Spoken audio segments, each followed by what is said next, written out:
As insulators, metal oxides, also known as ceramics, may not seem like obvious candidates for electrical conductivity. While electrons zip back and forth in regular metals, their movement in ceramic materials is sluggish and difficult to detect. An interdisciplinary collaboration led by Richard Robinson updated the small polaron hopping model to reflect different pathways for conduction in ceramics. Their work will help researchers who are custom-tailoring the properties of metal oxides in technologies such as lithium-ion batteries, fuel cells and electrocatalysis.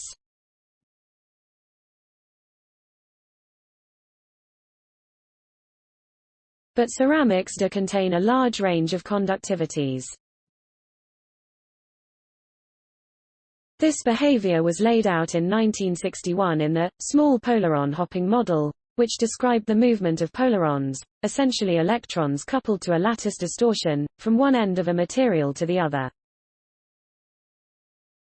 An interdisciplinary collaboration led by Richard Robinson, Associate Professor of Materials Science and Engineering in the College of Engineering, has shown just how outdated and inaccurate that model is, especially regarding complex oxide systems. By updating the model to reflect different pathways for conduction, the team hopes its work will help researchers who are custom-tailoring the properties of metal oxides in technologies such as lithium-ion batteries, fuel cells and electrocatalysis. Their paper, Breakdown of the Small Polaron Hopping Model in Higher-Order Spinels, published October 21 in Advanced Materials. The lead author is doctoral student Anuj Bhargava. This is the most commonly used formula in the field, but it hadn't been touched in 60 years. That's a big deal because, nowadays, metal oxides are used in many applications where the performance is directly impacted by the conductivity, for example, in energy systems like electrical energy storage and generation, electrocatalysis, and in new generation materials, Robinson said. Many people are putting a great amount of experimental effort into oxides right now, but they haven't carefully examined how the charge carriers move in the material, and how the composition influences that conductivity. Radical collaboration. If we understood how electrons are conducted and we could customize the composition to have the highest conductivity, we could optimize the energy efficiency of a lot of materials out there, he said.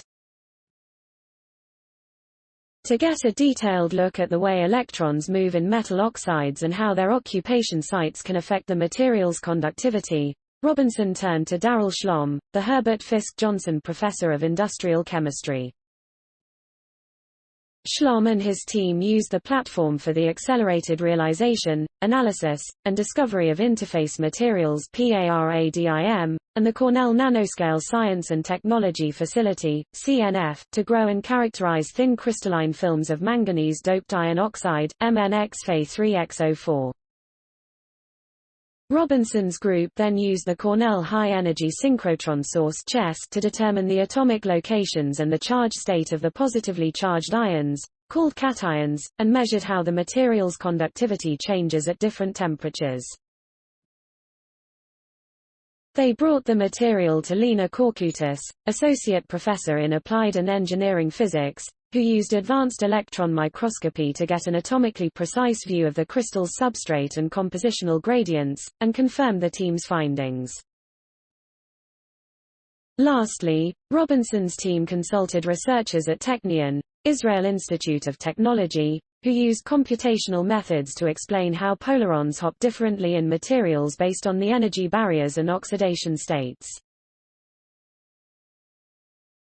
Their results uncovered the existence of large energetic barriers associated with switching conduction paths between the two different cations, and this provided the crucial final piece that was necessary to put a new formula together. This new finding gives us insight into something that's been overlooked.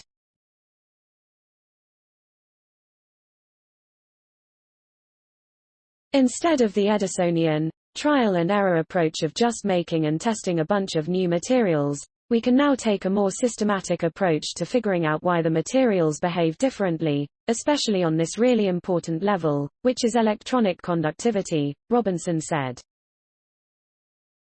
The important processes in energy materials involve conductivity, electrons coming in and out of the material. So for any application with metal oxides, conductivity is important. The Cornell research was supported by National Science Foundation. Story source: materials provided by Cornell University. Original written by David Nutt. Note: content may be edited for style and length. Please support my channel to grow by pressing subscribe button and the bell icon. We will notify you technological news. Thank you.